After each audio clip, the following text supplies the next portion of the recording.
حضور نبی کریم صلی اللہ تعالیٰ علیہ وآلہ وسلم کی جو ذات ہے یہ حسن کا سرچشمہ ہے۔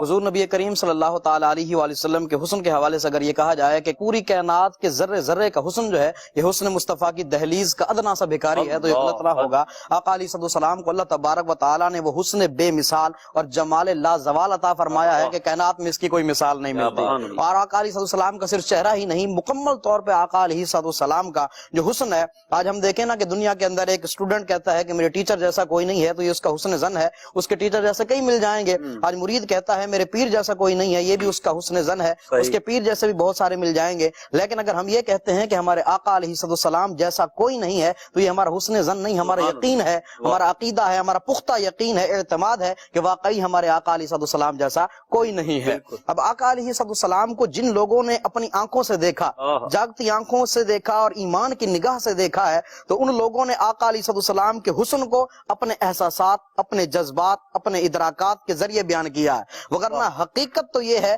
کہ آقا علیہ السلام کے حسن کو کوئی بیان ہی نہیں کر سکتا، کیونکہ اللہ تبارک و تعالیٰ نے اپنے مصطفیٰ صلی اللہ تعالی علیہ وآلہ وسلم کے حسن پر پردے رکھ دیے ہیں۔ اگر وہ جلوہ دکھائیں تو کون تماشائی ہو، کسی کے اندر تاب نہیں ہے آقا علیہ السلام کے حسن کو تک سکے۔ یہ تو جن لوگوں نے دیکھا انہوں نے اپنے جذبات کے اعتبار سے بیان کیا، کسی نے چاند سے تشبیہ دی تو کسی نے ستاروں سے تشبیہ دی تو کسی نے پھول کہا تو کسی نے موتی کہا، تو ہر ایک نے اپنے الگ انداز میں جو ہے آقا علیہ السلام کے حسن کو بیان کیا۔ کسی نے کہا تلوار کی طرح تھا، کسی نے کہا نہیں تلوار کی طرح نہیں، چاند کی طرح تھا۔ جب یہ معاملہ جابر بن سمرہ رضی اللہ تعالیٰ عنہ کے پاس پہنچا تو انہوں نے کہا کہ نہیں، میں نے ایک بار جو ہے آسمان کے چاند کو بھی بار بار دیکھا، آقا علیہ السلام کو بھی بار بار دیکھا، میرے دل نے یہ فیصلہ کیا گویا انہوں نے یوں کہا کہ آسمان کا چاند بھی رخ والضحیٰ کی زکات لے کے چمک رہا ہے۔ ہر ایک الگ انداز تھا۔ ام معبد رضی اللہ تعالی عنہا نے دیکھا، دیکھیں دیہاتی عورت تھیں، انہوں نے آقا علیہ السلام کو، ان کو تو پتہ ہی نہیں تھا کہ یہ نبی ہیں، کیونکہ وہ ایک معاملہ ایک الگ تھا اس وقت۔ جب انہوں نے آقا علیہ السلام کے حسن کو دیکھا تو انہوں نے ایک الگ انداز میں بیان کیا، پورا لمبا قصیدہ پڑھا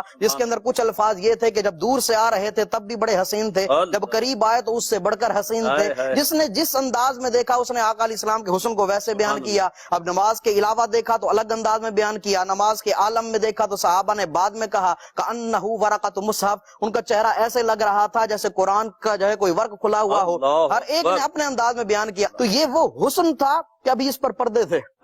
ابھی اس پر پردے تھے تو لوگوں کا اپنے انداز دیکھا، صحابہ کرام کا انداز دیکھا، تو آقا علیہ السلام کے حسن کو لوگوں نے اس انداز میں بیان کیا۔ اور واقعی حقیقت بھی یہی ہے کہ آقا علیہ السلام کو جو حسن تھا نا، میمونہ بنت کردم رضی اللہ تعالیٰ عنہ نے تو کمال کر دیا، فرماتی ہیں بڑی خواہش تھی جس کا مفہوم یہ ہے آقا علیہ السلام کا چہرہ دیکھوں، دیدار کروں، لیکن آقا کا چہرہ تو نہ دیکھ سکی۔ ایک مرتبہ اپنے والد کے ساتھ جا رہی تھی تو میں نے خیمے کی اوڑ سے آقا کی ایڑی کے حسن دیکھا تھا، بڑھاپا آ گیا، بیان کرتی ہیں بہت ساری باتیں، کہتی ہیں ساری باتیں بھول گئی لیکن آقا کی ایڑی کے حسن نگاہوں سے نہیں جاتا تھا۔ اس لیے شاعر نے کہا نا قدموں میں جبیں کو رہنے دو، چہرے کا تصور مشکل ہے، جب چاند سے روشن ایڑی ہے رخسار کا عالم کیا ہوگا۔ آقا علیہ السلام کا حسن یہ تھا۔ اور آج مدنی چینل کے ناظرین کو بھی یہ چاہیے، کیونکہ انسان کی فطرت میں ہے محسن بھائی کہ انسان حسن پسند ہوتا ہے، جہاں حسن ہوگا انسان بھاگ کے جائے گا، بھلے وہ حسن کاکل داراز میں ہو، بھلے جی چاہتا ہے نا خوبصورتی وہ چاہتا ہے، بھلے یہ حسن کہیں پر بھی ہو، یعنی حسن ایک ایسی چیز ہے جو انسان کو اپنی طرف کھینچتی ہے، بھلے وہ حسن کاکل داراز میں ہو، بھلے وہ قدیرانہ میں ہو، بھلے وہ لب و رخسار میں ہو، بھلے وہ بلبل کے لہجے میں ہو،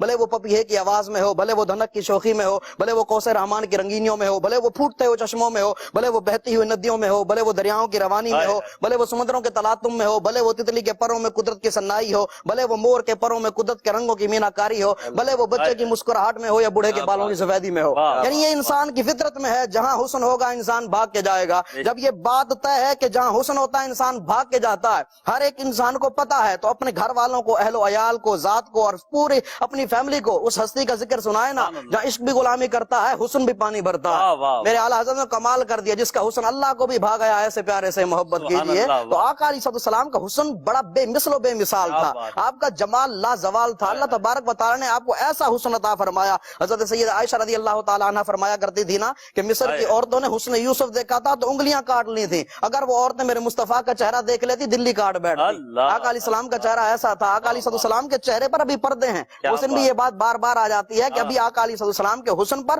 اللہ تبارک و تعالی نے پردے رکھے ہیں۔ اور علماء کرام نے یہاں تک بیان کیا، ایک صحابی کہا کرتے تھے، کہا کہ آقا علیہ السلام اگر کوئی معجزہ نہ بھی دکھاتے نا، کوئی معجزہ نہ بھی دکھاتے تو آقا علیہ السلام کی نبوت کی خبر دینے کے لیے حضور کا مبارک چہرہ ہی کافی تھا۔ یہ آخری بات، یعنی آقا علیہ السلام کا مبارک چہرہ ہی کافی تھا، ایسا حسین چہرہ، ایسا خوبصورت چہرہ۔